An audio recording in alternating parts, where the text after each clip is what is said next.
السلام عليكم ورحمة الله وبركاته. أهلا بيكم كل متابعينا على قناتنا كريز وحباين، يا رب تكونوا بخير. النهاردة إن شاء الله هنعمل الكفتة.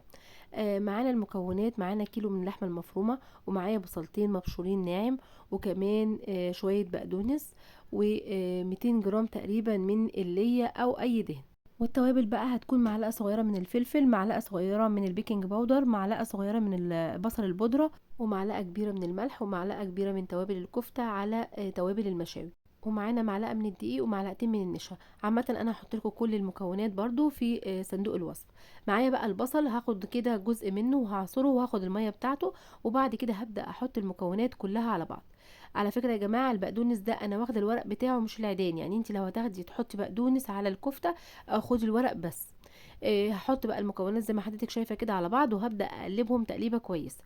هقول لكم خليكم معايا بس لاخر الفيديو، عشان هقول لكم كل مكون بيعمل ايه في الكفته، وازاي تطلع مظبوطه معانا وما تفكش، وكمان تبقى جوسي كده ومش ناشفه ومش مفتله معانا زي ما ناس كتير بتشتكي. هبدأ بقى كده اقلبهم كده مع بعض، وبعد كده هجيب الكبة واضربهم.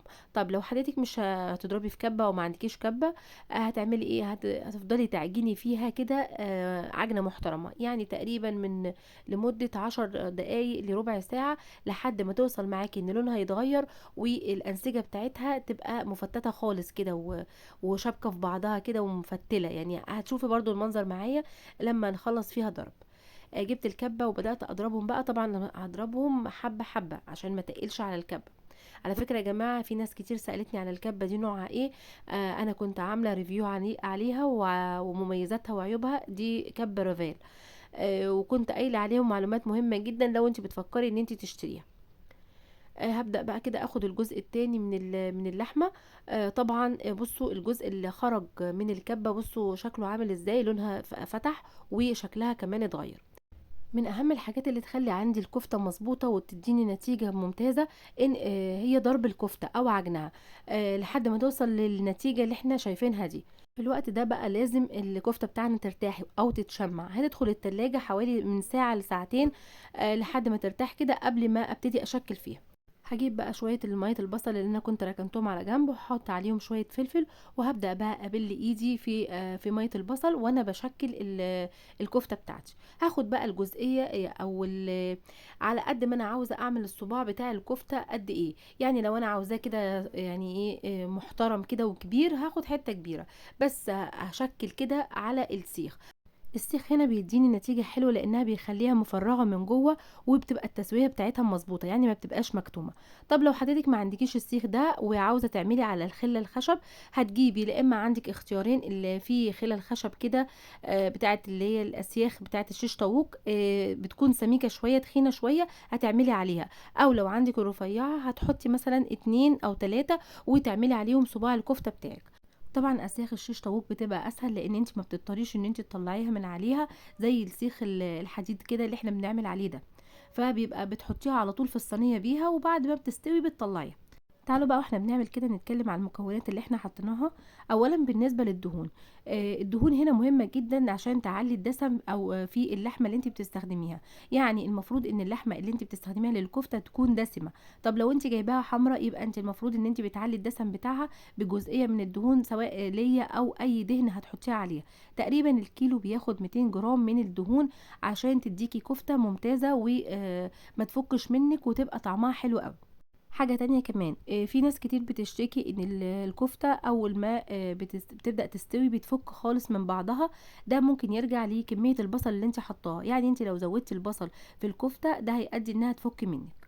طيب بالنسبة للدقيق والنشا، الدقيق والنشا هنا بيعمل عملية ربط للكفتة وبيخليها متماسكة، يعني بيخليها برضو ما تفكش. يعني احنا ما نكترش البصل، وفي نفس الوقت هنحط مكونين اللي هم الدقيق والنشا عشان يساعد ان الكفتة ما تفكش منك.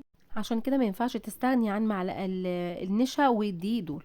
طيب هنيجي ليه البقدونس. البقدونس في ناس كتير ما بتحبش تحط البقدونس، لان اساسا كفتة الحاتي ما فيهاش بقدونس، بس هي بصراحة برضو بتدي طعم حلو فيها. فانت لو انت هتحطيه لازم تحطي اوراق البقدونس بس، مالكيش دعوة بالعيدان خالص. تقطعي الاوراق من تحت كده وتقطعيها، وتكون صغيرة خالص، وتحطيها على كمية الكفتة اللي انت هتعمليها.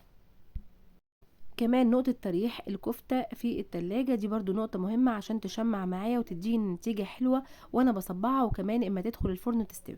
طيب زي ما حضرتك شايفة كده انا ببدأ اخد القطعة اللي انا عاوزاها على قد الصباع اللي هعمله، وابدأ كده اعجنها في ايدي واكورها، وبعد كده ابدا اعملها على السيخ زي ما حضرتك شايفه. يا رب ان شاء الله الصوره تكون واضحه. وبعد كده اطلعها كده بالراحه واحده واحده من على السيخ، مع ان انا وانا بزق برضو بضغط عليها عشان تاخد شكل السيخ. تمام.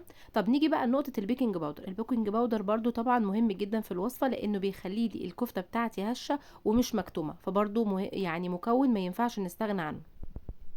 كده انا كنت خلصت كل الكميه بتاعتي زي ما حضرتك شايفه، ما شاء الله ادتني برضو كميه كبيره. وانا هنا مخليه صباع الكفته كبير، لان طبعا اللحمه بتكش صباع الكفته الحجم بتاعه بيصغر، فانت لو عاوزاه يبقى كبير كده وحلو فانت تحاولي ان انت تكبري واثناء التشكيل. هنيجي بقى لجزئيه مهمه جدا، وهي جزئيه التسويه. الكفتة عشان تاخدي منها نتيجة كويسة لازم تدخل على فرن حامي، يعني تكوني فاتحاه قبلها ب10 دقايق او ربع ساعة، وتكون الدرجة عالية 200 او اعلى حسب برضو الفرن بتاعك، هادي او حامي.